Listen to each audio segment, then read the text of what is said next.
I like to do research. I like to keep up with what's going on, and I really like to find when these cops break the law. So I'm starting this new segment called Bad Cop of the Week. I'm going to find as many as I can get on, and I'm going to put them up there, and I'm going to use my researcher, and we're going to follow up on these cases as much as we can until either nothing happens or they go to jail or at least get charged.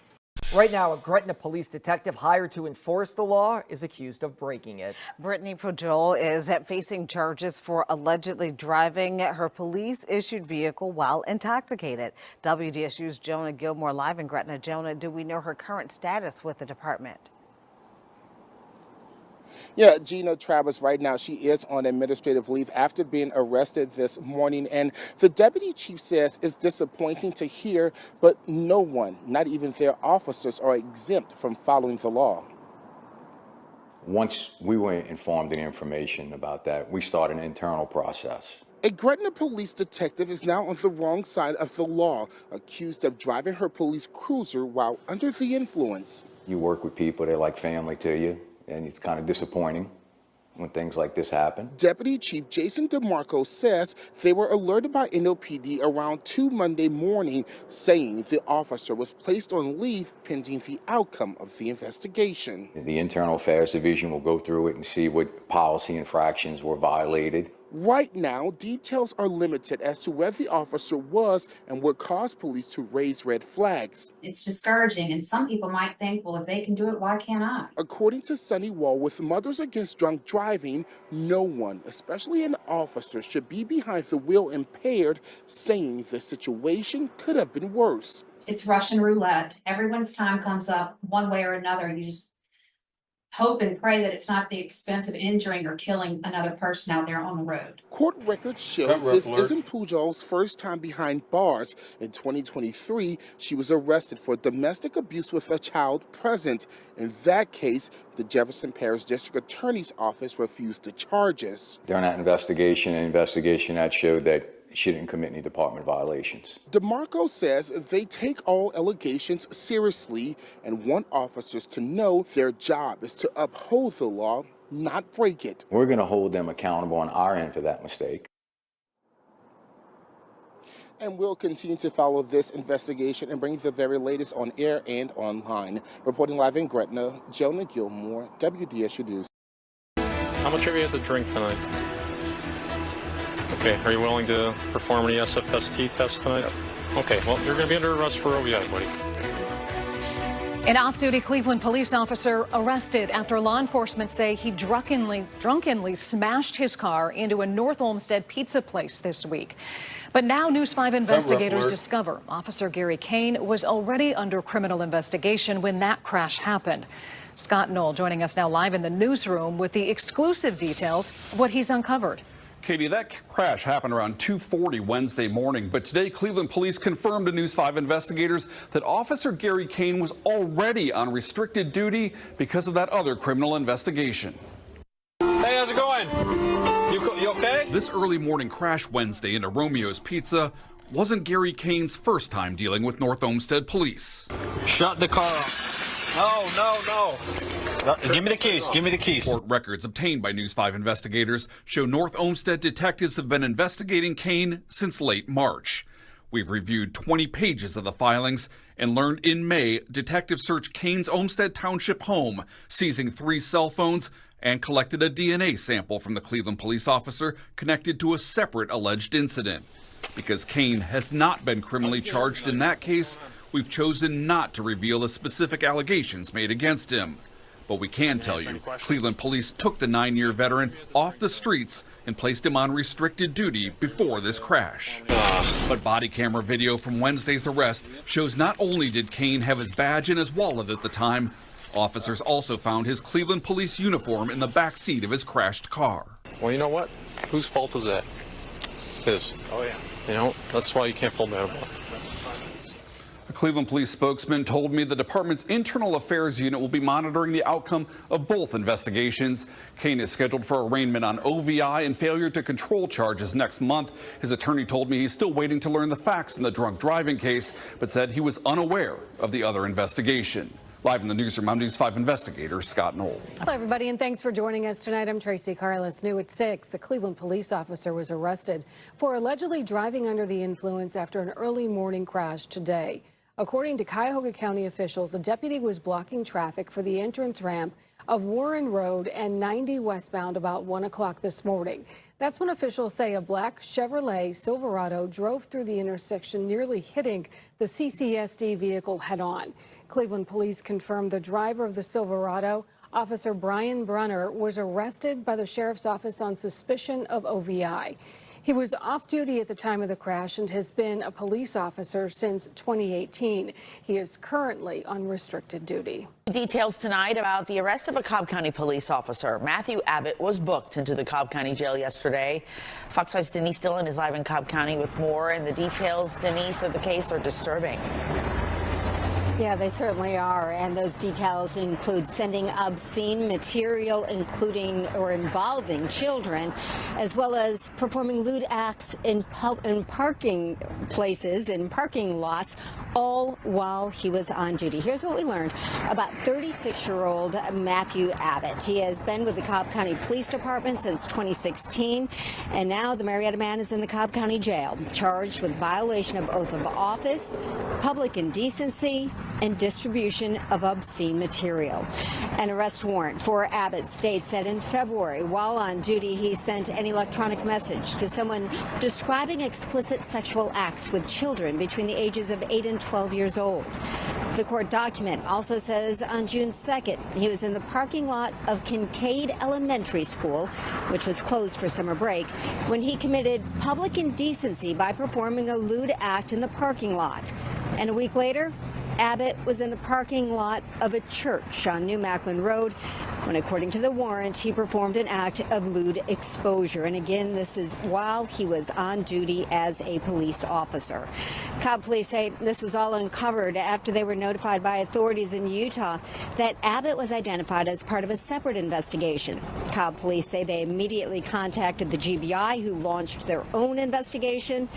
Police say Abbott has been fired from the department, and tonight he is in the Cobb County Jail being held without bond. First of all, a new petition is circulating on social media calling for the Union County Sheriff's Office to have one of its new deputies resign. It comes after the deputy was caught on a viral video with a separate police department seen reportedly mishandling his canine partner. We do want to be able to warn you that some of the video that you're about to see in this next story may be disturbing, but Queen City News reporter Jen Cardone spoke to community members about why they are now calling for this man to step down. It's been about a month now since Deputy Sheriff James Hampton joined the Union County Sheriff's Office Patrol Division. He had previously resigned from his old position with the Salisbury Police after getting caught up in this viral video, reportedly mishandling his canine partner, Zool. It really disgusted me. Stephen Cole is now one of over 1,000 people who have signed a new petition calling for Hampton to resign. We don't have much of a voice anymore, and social media is a very powerful thing. He says he is passionate about raising awareness for this because he has rescues of his own. It really hurts my heart to see that. I kind of see, someone who would treat an innocent animal like that, how would they treat a person?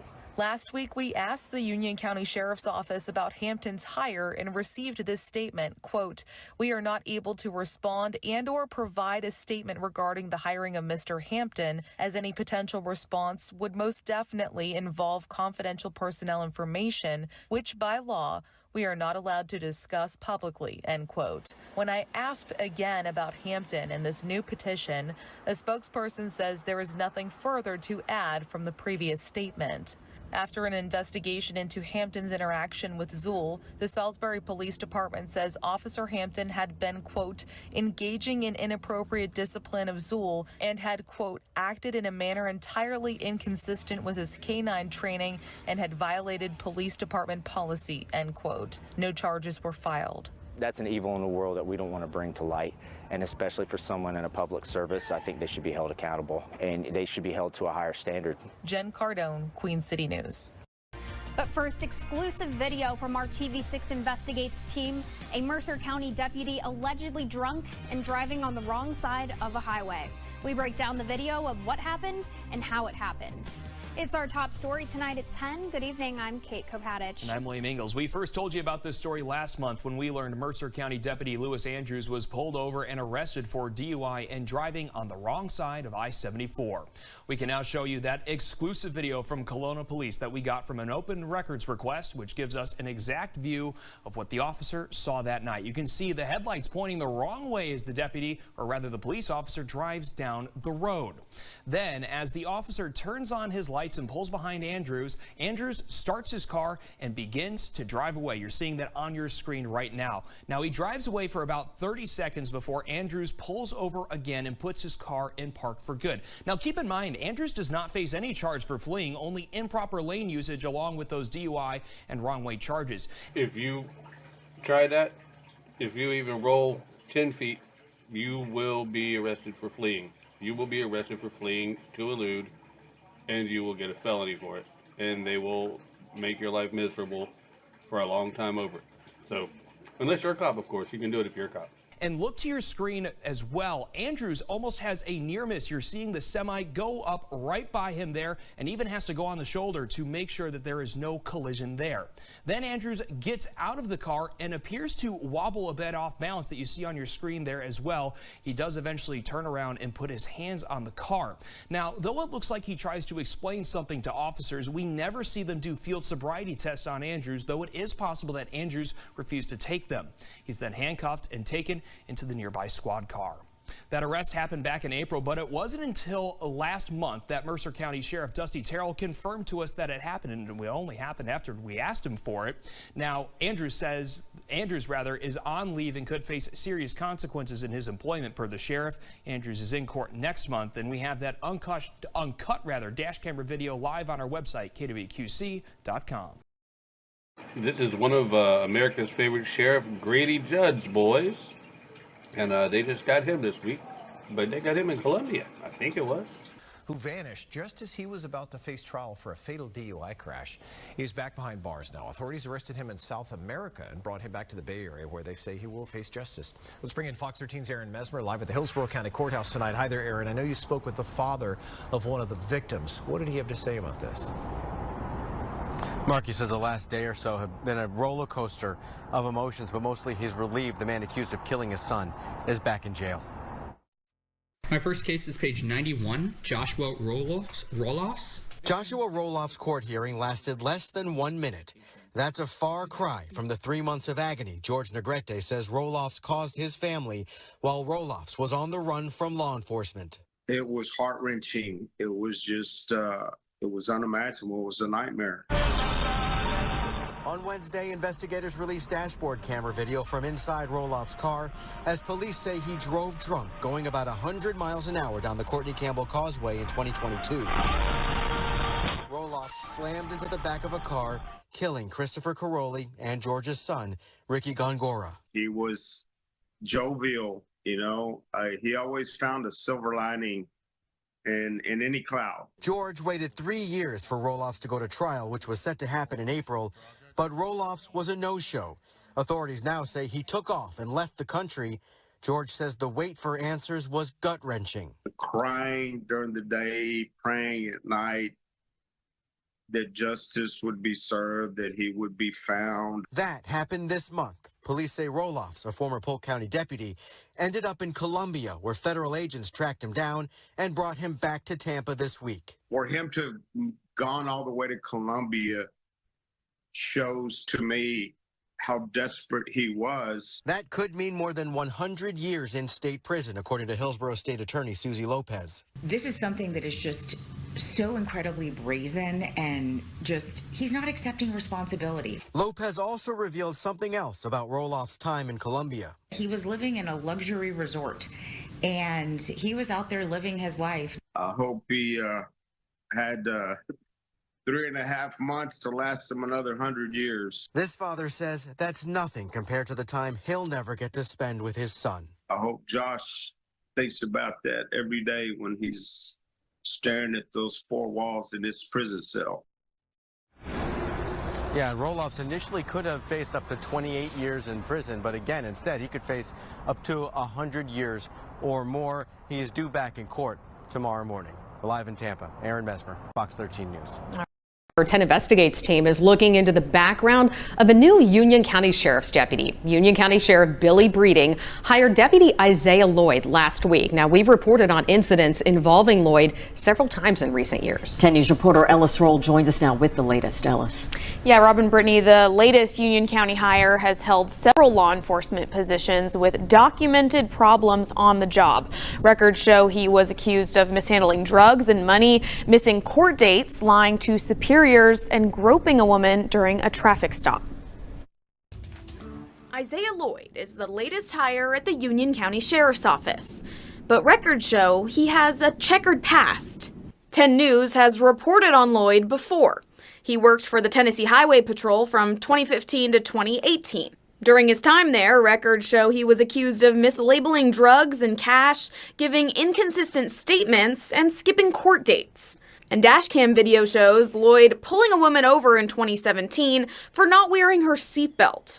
She accused him of groping her. His disciplinary history shows he, quote, placed his fingers in the waistband and performed a search. He wasn't charged with a crime. District Attorney Dave Clark had said his office would no longer prosecute cases from Isaiah Lloyd. Personnel files show THP threatened to fire Lloyd. He resigned instead. Records say the commission that certifies officers in Tennessee suspended Lloyd for 2 years in 2019. Records show he also worked for the La Follette Police Department. He was put on leave in January of this year after a domestic dispute involving his wife.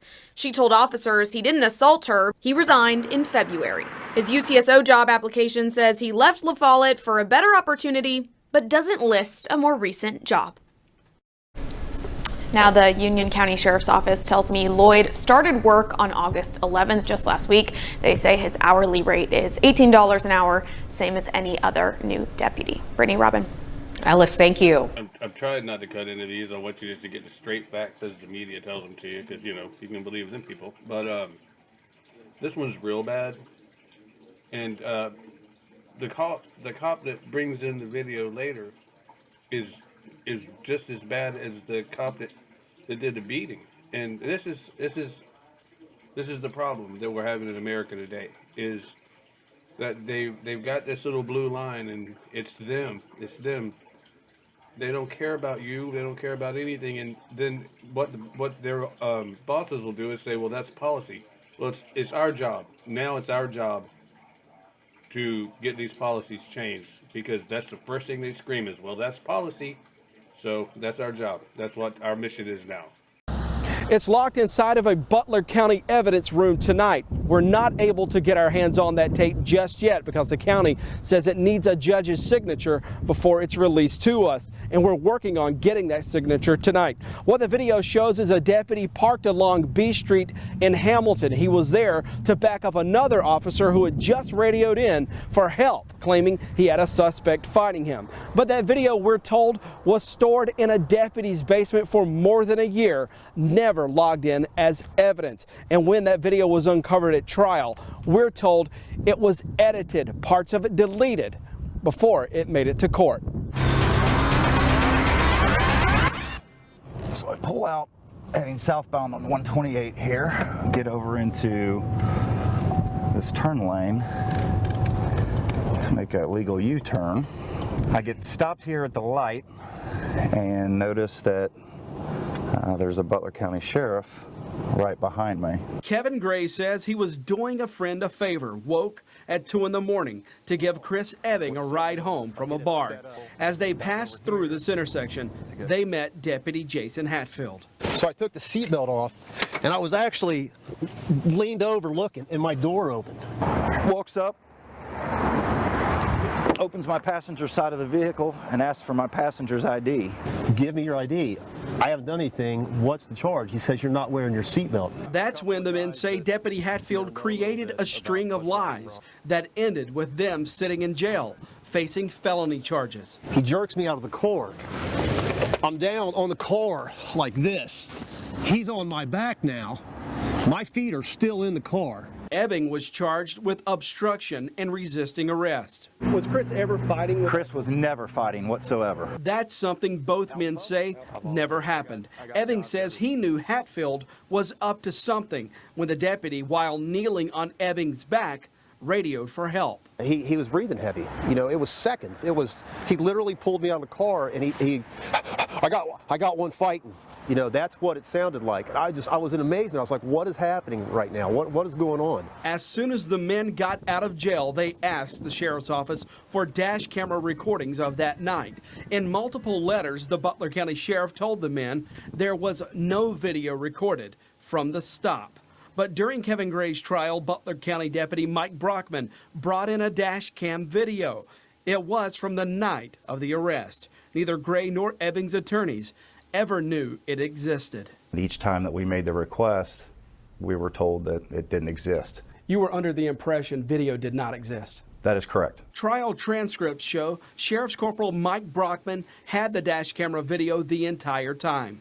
It was, Gray says, in Brockman's basement and never logged into evidence. What do you believe the incentive would have been for a deputy who had that evidence to not turn that evidence in? After seeing the actual videotape played in court and noticing that 6.5 minutes was just disappeared, was deleted from the videotape, then, you know, it was a little easier to speculate as to why that wasn't produced. There was something probably on that videotape that the deputies did not want discovered. Gray filed suit in October, accusing the sheriff's office of false arrest, accused the sheriff of a widespread policy, practice, or custom of allowing unlawful searches, seizures, arrests, detentions, and misconduct, and doing nothing to stop it.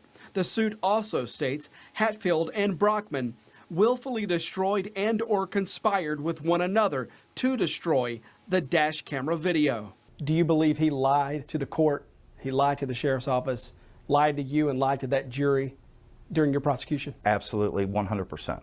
The entire incident that night was completely caused and fabricated by Deputy Hatfield.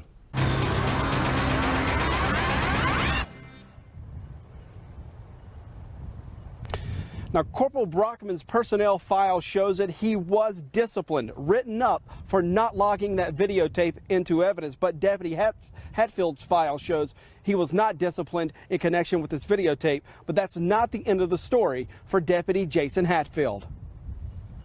Have you done law enforcement honestly in this county? No comment, sir.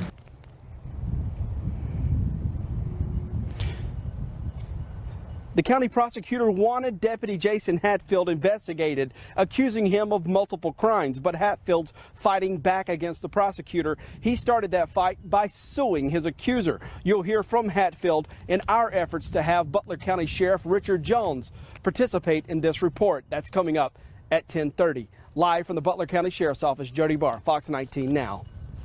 Let's talk policy again. Okay, psych evals. Maybe the people that are doing the psych evals are either lying, covering up and lying, or you hear about all the police are quitting, so are they lowering standards? I mean, can't you find this stuff in the psych evals before you hire these people? You're giving people guns and badges with the ability to cause harm to people, and then when they do cause harm to people, 9 times out of 10, you cover it up for them. So we've got policy changes. Again, I say it again, and I'm going to say it again, and I'm going to say it again. It's on us to raise hell about this. After an officer on their staff was arrested on child abuse charges. WMTV's Nicole Herzog is in Portage with the latest from officials and how the community is reacting. Tonight, officials describing this behavior as extremely concerning, but say these values do not reflect the department as a whole. Sad that this is happening in our neighborhood. Paula McGargy has lived in Portage for more than 20 years. She says she's always felt safe living in Portage, but hearing about the allegations against former Portage police officer Cameron Coronado is disheartening. Sad that it's a police officer. Coronado was arrested on child abuse charges. The criminal complaint alleges Coronado abused his 6-month-old son. including shoving a pacifier down the baby's forcefully and allegedly threatening to kill his kids if his 6-month-old son didn't stop crying. My response to this, I'm truly speechless. It hurts. And I know my department is hurting. But this is not a representation of the great men and women that provide exceptional service day in and day out to this community. Portage's police chief says as soon as they learned about the investigation, Coronado was immediately placed on paid administrative leave as part of procedure. But as of late last night, we came to an agreement of separation late yesterday, and Cameron is no longer an employee with the city of Portage. Coronado appeared in Sauk County Court on Wednesday. His bond was set at $10,000. I would hope that they wouldn't hire him back. We are working to learn more about this investigation, but officials did not answer questions tonight after their statements. For now, reporting in Portage, Nicole Herzog, WMTV 15 News. Now, Coronado is expected to have a preliminary hearing on September 3rd. Well, this is not the first time the Portage Police Department has publicly fired employees after a controversy. If you remember, back in 2023, 3 officers were fired. We filed an open records request which showed that they were let go because of a social media post that allegedly shows them making inappropriate, potentially threatening comments about someone who filed a restraining order against them. The department says it violated their policy. Early last year, we learned no charges were filed against the officers because there was a lack of sufficient evidence. I'd hope that they wouldn't hire him back. I'd hope that they wouldn't hire him back. I played that twice for effect because she's smart enough that she's worried enough to know that the police will hire him back. Maybe not this department, but he'll jump to the next department and do it over there and do bad over there and bad. Maybe not this officer. He might catch that felony and they won't hire him. But the Brady's list isn't what it's made out to be, because a lot of these departments ignore the Brady's list. The Brady's list is a list that's put together for cops that have moral turpitude problems, which means that they're liars and dishonest and thieves, you know. So, yeah. So this isn't, don't tell me it's not representative of law enforcement. It is representative of law enforcement until you can prove me wrong. Corrections deputy is facing charges for sending sexually explicit messages to a minor. Sheriff's deputies say their investigation into 25-year-old Ashley Meza started when the 15-year-old victim's mother reached out to them. Officials say Meza and the teenager started talking to each other after the victim had run away from home. Meza would visit the victim at school. She worked for the sheriff's office from 2019 to 2021. Meza is out of jail on a $15,000 bond. If she was a man, she wouldn't be out of jail on a $15,000 bond. That's number one. Number two is teachers, police officers, corrections officers, none of these people should be hired before they're 30 years old. Their brains are still mush. I mean, we can look at this girl until she's got things going on that we can't describe. And call me what you want. I'm just calling it the way I see it. 25 years old is too young to have this much authority.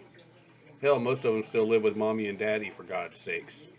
And we're letting them, they become our rulers. And because that's exactly what the cops have become. So we've got these policies to change. One of the main ones is pay attention to the Brady list. Another one is stop the cover-ups. Another one is stop hiring kids